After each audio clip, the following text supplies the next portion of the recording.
Olá, eu sou Mariane Roma e hoje nós vamos falar sobre a Comissão Nacional sobre Determinantes Sociais da Saúde.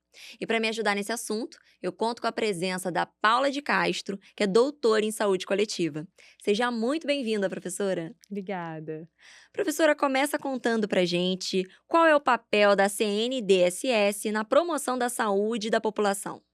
Então, a Comissão Nacional de Determinantes Sociais de Saúde, ela é realmente, assim, tem um papel muito importante e de muito protagonismo dentro das políticas, né?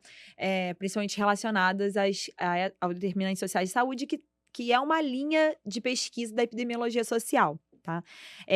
Os determinantes sociais de saúde, eles são amplamente estudados no mundo inteiro, né? São aspectos que determinam o adoecimento das pessoas, né, das populações de forma geral. Então aqui a gente está falando de aspectos muito, que estão muito no nosso dia a dia e que a gente Sim. mesmo sem perceber, a gente acaba incorporando esses aspectos nas nossas vidas, né.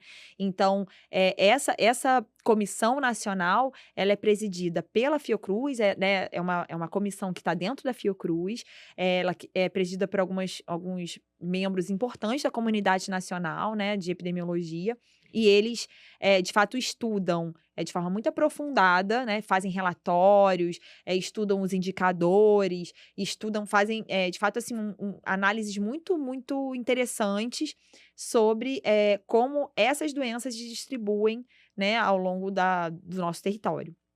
Então, assim, eles também têm um papel muito fundamental na, organização e na implementação de algumas políticas, né. Então, assim, com esses relatórios, eles são levados muito a sério pelas, comissões internacionais e nacionais, né, Sim. da OMS, da OPAS. A OPAS, eu não sei se todo mundo sabe, mas, assim, a OMS é a Organização Mundial de Saúde, ela tem um braço, né, ela divide o mundo por regiões, e o braço, da nossa região aqui, né, se chama Organização Pan-Americana da Saúde, que pega desde da América Latina, do Caribe e América do Norte, então pega as Américas, né. Sim. Então desde a Argentina, lá do final do mundo, até o Canadá, lá do outro Sim. final do mundo. Então a gente tem toda essa gama de países que estão sendo, organizados. Então, assim, essa comissão nacional, ela, faz muita troca com membros da Organização Pan-Americana de Saúde, Organização Mundial da Saúde, e eles estão sempre, em conjunto, articulando essas políticas, que são de interesse nacional e internacional. E quais são os principais determinantes sociais da saúde abordados pela CNDSS? Então a gente tem alguns grupos de indicadores, na verdade, né.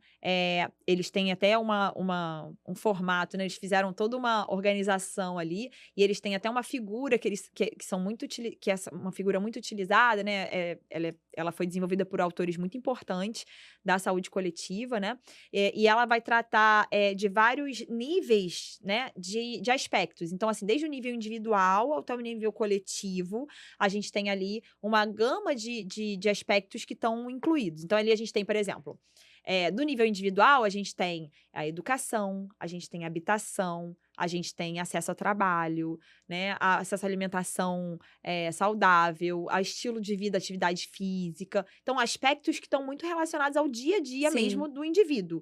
Então, depois disso, a gente tem os aspectos sociais, que estão relacionados também, e políticos, né. Então, você vai crescendo, é como se fosse umas camadas de cebola, né, não tem, assim, Sim. as camadinhas que elas vão crescendo à medida em que você vai se, afastando do nível individual. Então, até esse aspecto macro, né, político, que também acaba influenciando diretamente na saúde das populações, né. Então, por exemplo, agora a gente está numa discussão muito grande em taxação de alimentos, né, em como é que essa reforma tributária, ela vai impactar no nosso dia a dia. Ela vai Sim.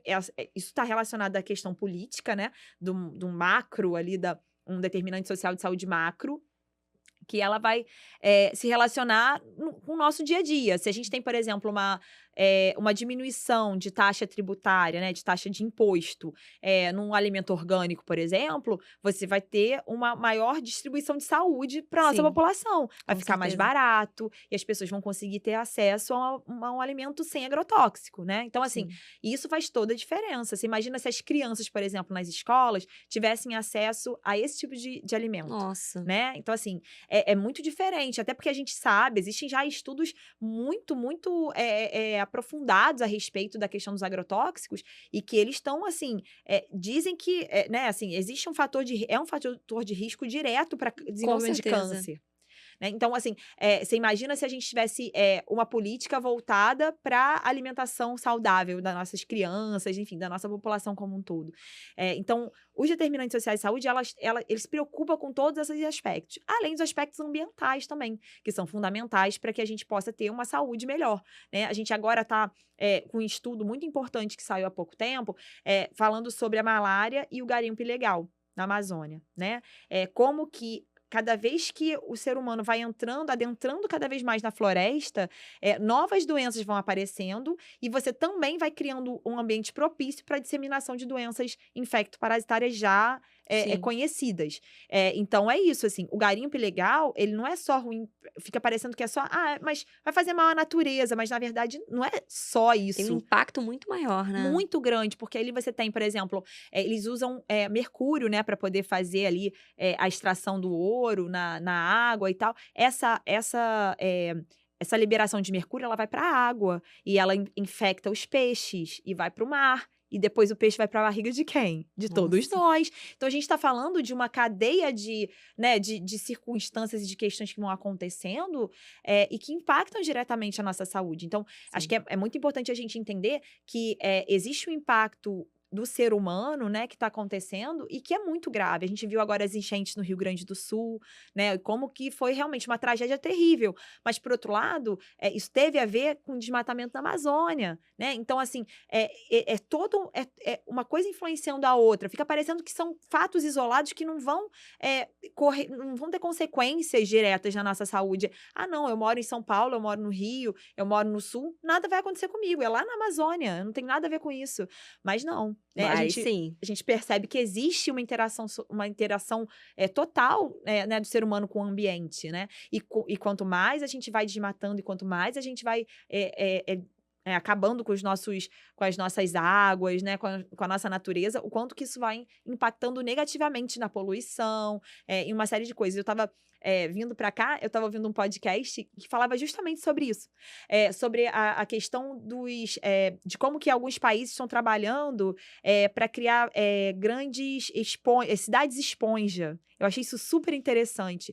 É uma nova metodologia, né, para você evitar enchentes nas cidades. Então, o que eles trabalham? Porque quando você tem o asfalto, né, e a impermeabilização dos solos, você não consegue penetrar. A chuva, ela vem muito forte e ela não penetra no solo. Sim. Então, ela vai, obviamente, né, não tem para onde escoar, então ela acaba criando essas enchentes, enfim, essas tragédias.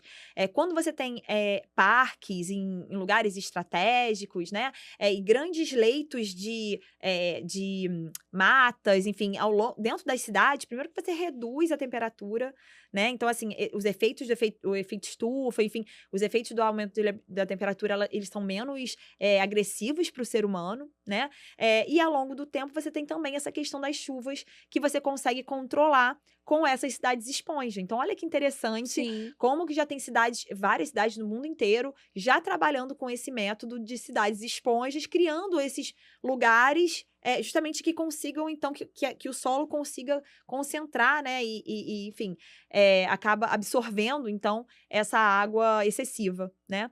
Então, assim, existem muitas alternativas para essa degeneração da natureza, né. A questão, eu acho que, assim, é de que forma que a gente vai começar a olhar o nosso país, né, que é tão diverso, que é tão maravilhoso, Sim. também como uma oportunidade de mudança, né, enfim, de coisas positivas aí, vamos ver. Muito bem colocado, professora. Bom, chegamos ao final, mas eu gostaria de agradecer você pela presença e também por todo o conhecimento. Muito obrigada. Obrigada. É isso, chegamos ao final e eu realmente espero que a gente tenha conseguido agregar bastante conhecimento a todos. Até a próxima!